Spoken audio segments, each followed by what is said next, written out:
Dear Bill, first I want to say, I have all the episodes of Uninformed you did with the Teen Idol sensation on my phone and listen to them every day. But on to my dilemma. I'm 18 and work at the Finish Line at the mall, and my boss is a complete dick. Of course he is, because he's managing a Finish Line at the mall. You're 18. You got your whole life ahead of you. He probably married the wrong person. He's starting to go bald. He's standing there wearing that referee uniform, going, hey, what did I tell you about the Chuck Taylors? You know, I thought I told you to stalk them up in the back. Whatever the hell they say. Do they make you wear whistles there? Or is that athlete's foot? Or is that the Foot Locker? I don't know. Actually, you know something? I have like the worst collection of dirty white boy sneakers you're ever going to see in your life. Every time I look at my sneaker collection, I picture, you know, Keith Robinson or Patrice, if he was still alive. God damn it. Just trashing me. You know what's funny about how much I miss Patrice is the amount of times is when I miss that guy. How the fuck do I tell this story without fucking outing somebody? Somebody gave a fucking speech, you know, or whatever. Went on some rant about the state of comedy, and everybody thought it was fucking amazing. It was just one of those times where I wish Patrice was in the room when this person was was talking about it. That's when I missed that dude the fucking most. I missed him then. I missed him when Penn State, that Sandusky guy, when he gave the fucking interview. You know that interview when he I think he was talking to Bob Costas and they were going, do you like little boys? And he was like, do I like little boys? I mean, I enjoy their company. And, you know, somebody says, do you like little boys? There's one fucking answer. No, I don't. Okay? And fuck you for asking me that. And this guy's sitting there like, you know, like trying to work out the math in his head. And as creepy as it was to watch that, when I watched it, I was actually laughing, thinking of Patrice watching it, laughing hysterically, and how he would somehow get 25 minutes of material just out of that guy trying to figure out how to answer that question. And I swear to God, like, I don't know. We got this benefit coming up for him, and as just putting the thing together, it's just like going through him dying all over again. It's been fucking brutal, but good, and a good positive things because everybody bought up the tickets. But it's just been like this fucking the finality of it. It's just something like I even talk to all my buddies, like we bring him up like he's still around, and we'll talk about him like he's still around for 5 minutes before you just start looking at the ground. It's just fucking awful. I really do not wish that. You know, I don't know why you would, but and it's not even worth even stating, but I really don't wish this on fucking anybody because it's really just something when I'm 80, well, if I'm lucky enough, you know, the way I've been drinking lately. Let's just be a little more conservative. I'm 68. It's just something that's still just going to be, I'm coming to an acceptance that it's going to be as sad when I'm that age as it is right now. You know, so I figured I'd talk about that to add to the already not hilarious podcast that I'm doing this week. I'd add to the losing a close friend fucking vibe. You know, who's getting who? It really wasn't a funny fucking week out in the world. All right, douche boss.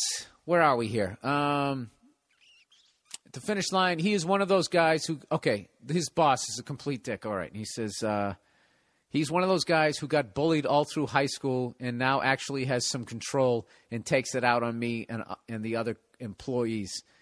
How did you figure that out? Is that you just like psychologically breaking the guy down?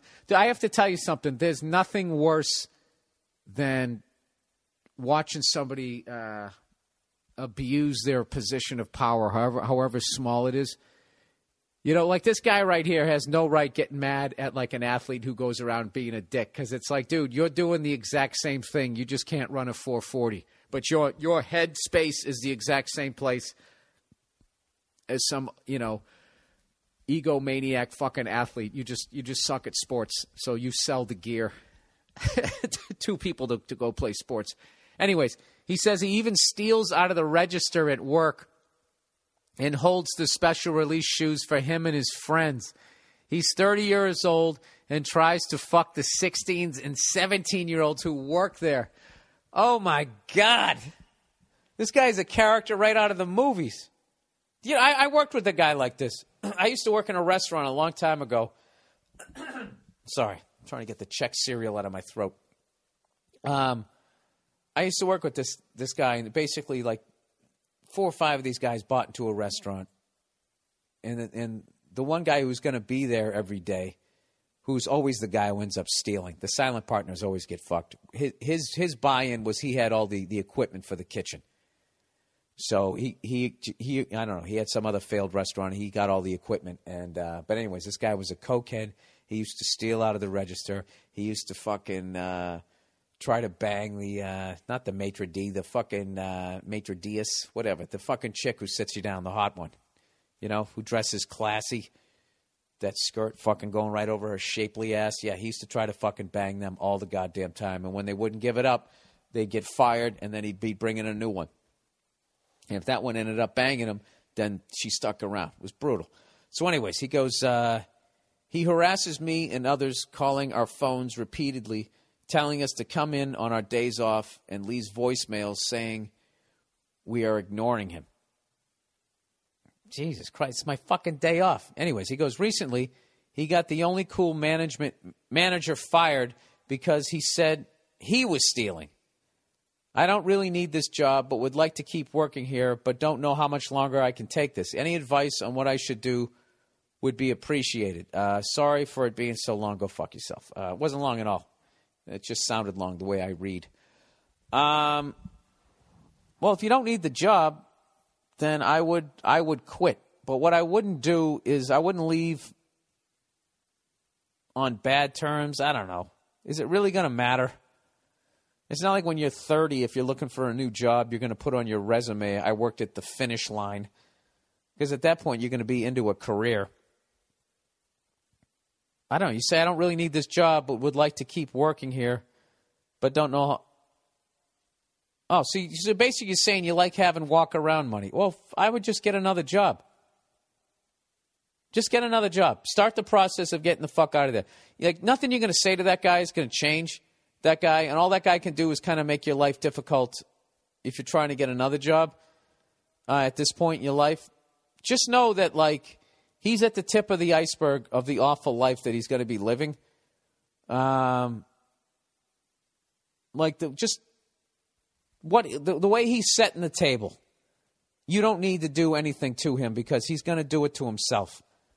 And it would really be bad if this guy was just such a negative force that you somehow got sucked into it. I know you probably fantasized about punching him in the face or telling the guy to go fuck himself, and then the girl that you have the crush on at the Finish Line walks out arm in arm with you guys, and you start your own sneaker store right across, and you watch him get fired. I know you've probably played that fantasy out in your head 100 times, but I would just get another job. Sound like you don't mind working? You're not afraid of working? You like having the money, but you just can't deal with this douche. So this is a great life lesson. You do not need to be surrounded by douches. You have the power. It's your fucking life. He's always going to be a douche. Just walk out of his life. Just be like, yeah, I don't need to be around this guy.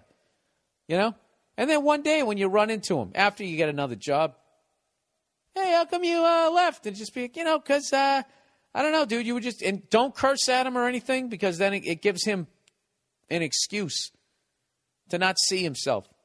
And just be like, I don't know, man. You just kind of creep me out the way you were always hitting on girls who were like 16 and 17 years old. I mean, if that's what you want to do, I mean, that's cool. But, I'm just kind of not into that. So you have yourself a nice evening. You just walk away from them. Maybe it'll work out like that. I have no idea. But I try and get yourself another job. All right? There you go. That's my advice. All right. Here's another next one.